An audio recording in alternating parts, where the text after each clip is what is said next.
ተመለሰን መተናል ኢንሻአላህ محظورات الإحرام ያው የተናገርኩኝ ነበር ሶስተኛው محظورات الإحرام تغطية الرأس الذكر ወንድ የሆነ ሰው ጸጉሩን ወይም ጭንቅላቱን መሸፈን የተከለከለ መሆኑን ለወንድ ኢንሻአላህ እስቲ ይሄን እናያለን تغطية رأس الرجل لنهي صلى الله عليه وسلم ይሄ من محظورات الإحرام ነው ኢህራም ከተደረገ በኋላ የሚከለከል የሆነ ይሄ ለወንድ ነው ሴቶች ይለብሳሉ ይሸፈናሉ ነገር ግን ለወንድ የተከለከለ ነው ኮፊያም ከሆነ መልበስ ጃኬት ኮፊያ ያለው ጃኬት ሊሆን ይችላል አልልብስ العمائم والبرانيس ጥምጣምን መልበስ ሊሆን ይችላል ኮፊያ ሊሆን ይችላል በራኒስ ማለት በርኖስ ጃኬት ኮፊያ ያለው ጃኬት የመሰለ እነዚህን መልበስ ያው ጸጉር ከመሸፈን ይቆጠራልና የተከለከለ ነው ማለት በአጠቃላይ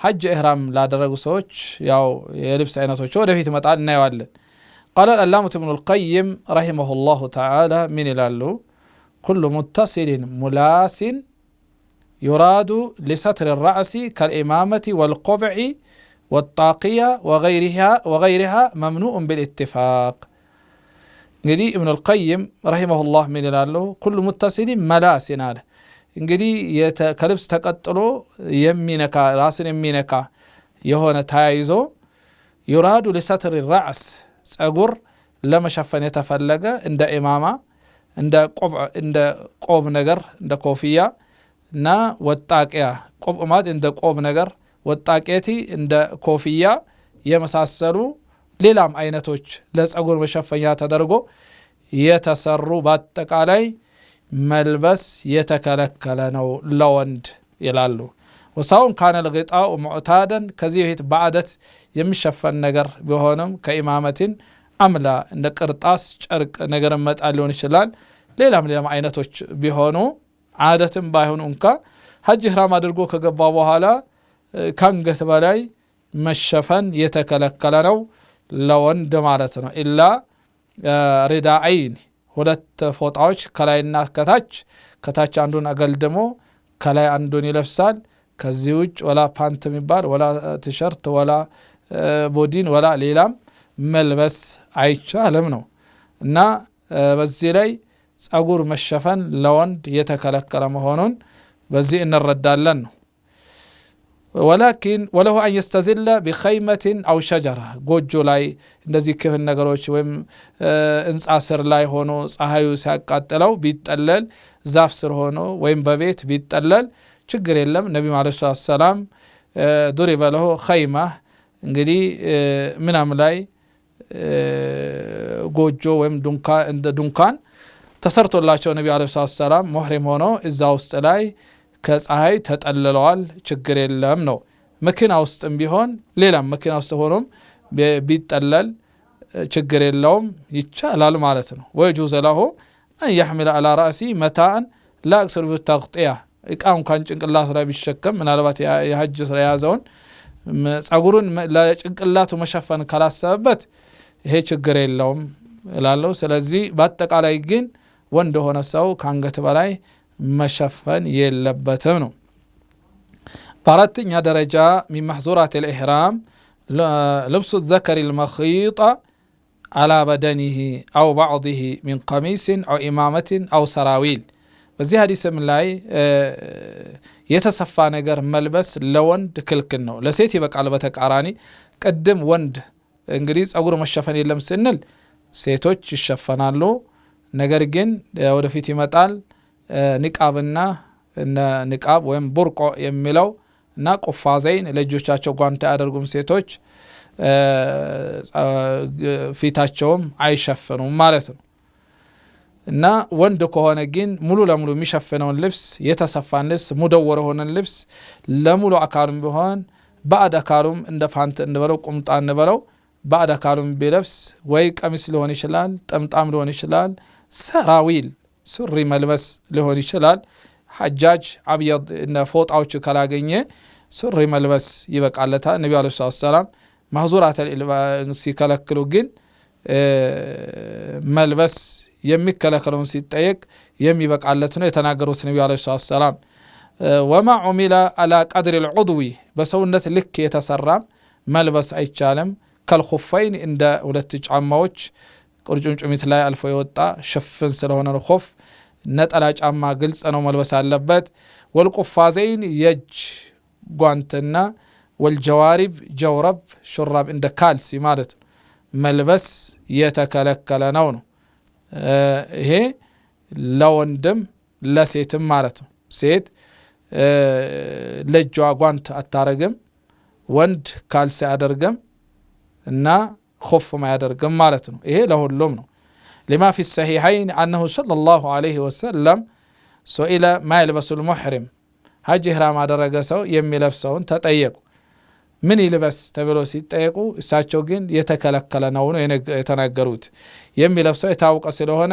ነህዩን የተናገሩት قال لا يلبس القميص ቀሚስ እንዳይለብስ አሉ ከቀሚስ ከለከሉ ሽፍን ወይም ሙደወር የተሰፋ ስለሆነ ወለል ኢማማ ጠምጣምም ቢሆን በክብ ተደርጎ የተሰፋ ስለሆነ ወለል በራኒስ በርኖስ ቀደም እንደተናገርኩኝ ጃኬት ኮፍያ ያለው ሆኖ አጠቃላይ ጃኬትም ቢሆን መልበስ አይቻልም ነው ወለሰራዊል ሱሪ መልበስም አይቻልም ነው እዚህ ግረ መንገድ መቼም ነብዩ አለይሂ ሰላም አንዳንድ ሰዎች ሱሪ መልበስ حرام ነው ብሎ የሚሉ ሰዎች بالكلية حرام አይደለም ነው መቼም የተሻለው ሱሪ ለብሶ ከጀለቢያ ቢሆን የተሻለ ይሆናል እንጂ ሱሪ መልበስ አይቻልም አይባልም ነስ ሐዲስ የቡኻሪ ሙስሊም ሐዲስ ይያለ የለም ብሎ አንዳንዱ በንጠሎን ይያለ አንዳንዱ ስም ለመስጠት ወልበንጠሎን ወሰራዊል ሙختصان بالرجال ቦንድ የሚለዩ ናቸው ያው ስሙ ይለይ እንጂ ወላኪን ያው ሰራዊል ላይ ጠበባለ ይሄ ሲኪኒ ቃሪያ የሚባል እነዚህ አይነት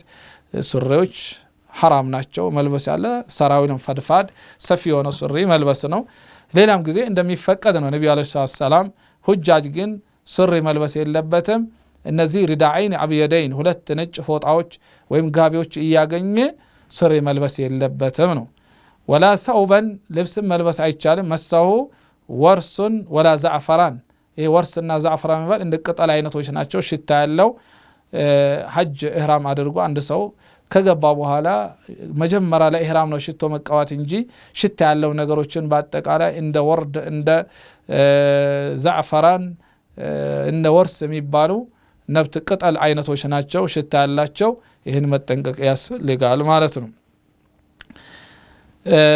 قال شيخ الإسلام ابن تيمية رحمه الله تعالى من إلاله النبي صلى الله عليه وسلم نهى المحرم أن يلبس القميص والبرانيس والسراويل እንግዲህ አንድ ሰው ቀሚስ መልበስ ሱሪ እና ጀለቢያ وهكذا خف والعمامة ሽፍን ጫማና وهكذا ጥምጣም ከልክለዋል ነጠላ ጫማ እንጂ ምናልባት ነጠላ ጫማ ካላገኘ ሽፍን ጫማም ለብሶ የሐጅ ስራዎችን መፈጸም ይችላል ማለት ነው መርሐባ እዚህ ላይ ሴቶች ከሆነሳ ምን ይሆን ቢባል ያው ሴቶች ሽፍን ሆነ ሙሉ ሆነ ልብስ ይለብሳሉ ሴቶች ሙደወር ሆነ ልብስ ይለብሳሉ ነገር ግን ንቃብና ቁፋዘይን የእጅ ጓንት ነው የከለከሏቸው ነብዩ አለይሂ ሰላም እሚታሻም ጧፍ ስናረግ ስንዞር ወንዶች ከፊታችን ሲመጡ ጨርቁን ለቀቅ አድርገን ፊታችን ሳይነካ ወደ ታች እንለቀው ነበር ሲሄዱ ደግሞ እናነሳው ነበር ብሏል ሴቶች የነብዩ አለይሂ ሰላም ምስቶች ያው ንቃብ እንደሚለብሱ ይሄም ያሲዘናል ማለት ነው ስለዚህ አምረ ያው ቁርአኑ እንደወረደ በዚህ ላይ ምንም አሻሚ የለም በሐጅ ጊዜ ግን ነብዩ አለይሂ ሰላም ለሴት ንቃብ ልትለብስ ከልክለዋል ለእጅ ጓንት ከዚህ ውጭሳ ምን ማድረግ አለባት ንቃብ መልበስ አለባት ነው በሐጅ ጊዜ ነው የከለከሉት ለእጇ ጓንት ማድረግ አለባት ውበት በፊትና በእጅ የበለጠ የሚገለጽ ስለሆነ ማለት ነው በመቀጠል አምስተኛው محظورات الإحرام التطيب መቀባባት ኢህራም አድርጎ ከገባ በኋላ فيحرم على المحرم تناول الطيب واستعماله في بدنه በልብሱም ሆነ በአካሉ መጠቃቀም የተከለ አው استعماله في اكل او شرب በሚበላው ነገርም ሆነ ሽታ ያለው ነገር ጥፍጥና ጣፋጭ ሆነ ሳይሆን ሽታ ያለው ማዕዝ ያለው በሚጠጣም ቢሆን لأنه صلى الله عليه وسلم أمر يعلى بن أمية بغسل الطيب ونزع الجبة ሽታ በሰውነቱ የተቀባውን እንዲታጠብ አዘዙት ነብዩ አለይሂ ሰላም ያ ኢብኑ በያን የለበሰውን ልብስም ሽታውን ለማጥፋት እጠብ በማለት ነብዩ አለይሂ ሰላም አዘውታል ነው። ስለዚህ አንድ ሰው ሐጅ ኢህራም ካደረገ በኋላ ከገባ በኋላ ሽቶ ነገር መቃወት የለበትም። አንድ ሙህሪም ሆነ ሰውዬ ሐጅ ላይ በግመሉ ላይ ወድቆ ሞተ። በአንገቱ ላይ ፈውቀሰተሁ ኢቢሉ በአንገቱ ወድቆ ሞተ። ከዛ ምን አሉ ነብዩ አለይሂ ሰላም አትጠቡት፣ በራሱ ማለት ጠቡትና በራሱ በኢህራም ልብሱ ከፍኑት፣ ሽቶ ነገር አትቅቡት፣ ከአንገቱ በላይም አሸፍኑት፣ ፈኢነሁ ይብዐሱ የውመል ቂያመቲ ሙለቢያ ብሏል። ሌላው በመቀጠል ስድስተኛው ማህዙራተል ኢህራም ቀትሉ ሰይድል በሪ ወስጢያዱሁ የብስ አውሬዎችን ማደንና መግደል እየተከለከለ ነው አንድ ሰው ኢህራም አድርጎ ከገባ በኋላ። ሊቀውሊ ተዓላ ያ አዩሀ ለዚነ አመኑ ላ ተቅቱሉ ሰይደ ወአንቱም ሁሩም ብሏል። ኢህራም አድርጎ አንድ ሰው የሜዳ አህያን መሰለ ዱኩላ ሌሎችንም እንደ ጅግራ እንደ ቆቅ አድኖ መብላት አይችልም። ኢላ የባህር ሰይዱል ባህር ብቻ የባህር ዓሳዎች ምናምን አድኖ መብላት ይችላል ማለት ነው። አይ ሙሕሪሙነ ቢልሐጅ አዊል ዑምረቲ ሐራም ናቸው ማለት እነዚህን የየብስ አውሬዎችን አድኖ መብላት አይቻል። ሁርም አለይኩም ሰይዱል በሪ ማዱምቱም ሁሩማ ብሏል። የየብስ አውሬዎች እናንተ ሙሕሪም ሆናችሁ የሐጅ ስርዓታችሁን ሳትጨርሱ አደናቸው መብላት አይቻልም በማለት አላህ ጀለ ወዐላ ይናገራል ነው። ወላ የሕሩሙ ዐለል ሙሕሪሚ ሰይዱል ባህሪ ሊቀውሊ ተዓላ ኡሂለ ለኩም ሰይዱል ባህሪ ወጣዕሙሁ ብሏል። የባህር አውሬዎችን አደናቸው ታድኑ ብሎ ዓሳዎችን አግኝታቸው መብላት አደናቸው መብላት ይበቃል በማለት አላህ ጀለ ወዐላ ይናገራል ማለት ነው። ስለዚህ ይሄንን ጥንቃቄ ልናደርግ ይገባል ነው። አንድ ሰው ቢሪበው እንኳ መቼም ፈተዘወዱ ብሏል። ሐጅ ለሚሄድ ሰው ደርሶ መልስ መቼም ሸርጡ ኢስቲጣዕ ነውና ከቻለ የደርሶ መልስና የቀለቡን ይዞ ነው የቤተሰቡን ቀለብ ችሎ የራሱን ቀለብና ሞልቶ ነው መሄድ ያለበት። እንግዲህ ሄዶ ለልመና አይደለም መሄድ አለበት። ገጠመኝ የባህር አውሬዎችን አድኖ መብላት ይችላል ማለት ነው። በሰባተኛ ደረጃ ማህዙራተል ኢህራም አቅዱን ኒካህ አንድ ሰው ሐጅ ከሄደ በኋላ ኒካህ ለራሱም ሆነ ኒካህ ማሰር አይችልም፣ ለሌላም ሰው ተወክሎ ኒካህ ማሰር አይችልም ነው። ነገር ግን እየተከለከለ ነው። ማህዙራተል ኢህራም ነው። ላ የንኪሑል ሙሕሪም ወላ ዩንካህ ብሏል ነብዩ አለይሂ ሰላም። ለራሱም አይታሰርለት እሱም ለሌላ ሰው ማሰር አይቻልም ነው። ነገር ግን ኢፍሳድ ሐጅ የለበትም፣ ያው መቀጫ አለበት፣ መቀጫን ይከፍላል ማለት ነው። በዘጠነኛ ደረጃ ማለት ስምንተኛ ሚማህዙራተል ኢህራም አልወጥዑ ፊል ሐጅ ላይ የሐጅ ስርዓቶችን ሳይጨርስ ከባለቤቱ መገናኘት ይሄ ከባድ ወንጀል ነው፣ ቅጣቱም የከፋ ይሆናል። ፈመን ፈረደ ፊሂነ ልሐጀ ፈላ ረፈሰ ብሏል። እንግዲህ ረፈስ እዚህ ላይ የተፈለገበት ሆል ጅማ ግንኙነት መፈጸም በሚስቱ ላይ የተከለከለ ነው። የሐጅ ስርዓቶችን እስካልጨረሰ ወይም ተመቶ ዑምራ ስራ ሰርቶ ተፈቶ ከሆነ ይበቃለታል። ወላኪን የሐጅ ስራ ሳይጨርስ ግንኙነት ከፈጸመ የሐጅ ስርዓት ተበላሽቶበታል። ዝም ብሎ ብቻ ሐጅን ከሰዎች ተከታትሎ ይፈጽማል። ለዓመቱ ቀዳ ያወጣል፣ ሐዲም ይዞ ይመጣል ማለት ነው። በዚህ አይነት የሐጅ ስራዎችን ያሟላል። በዘጠነኛ ደረጃ ሙባሸራ ማለት ከምስቱ ዝም ብሎ መነካካት ሐጅ ኢህራም ካደረገ በኋላ መጨባበጥ ሊሆን ይችላል፣ መሳሳም ሊሆን ይችላል። ሐጃጅ ለሆነ ሰው ይሄንን ስሜቱን በአጠቃላይ መግታት አለበት፣ መራቅ አለበት የሐጅ ስራዎችን እስኪጨርስ ድረስ ማለት።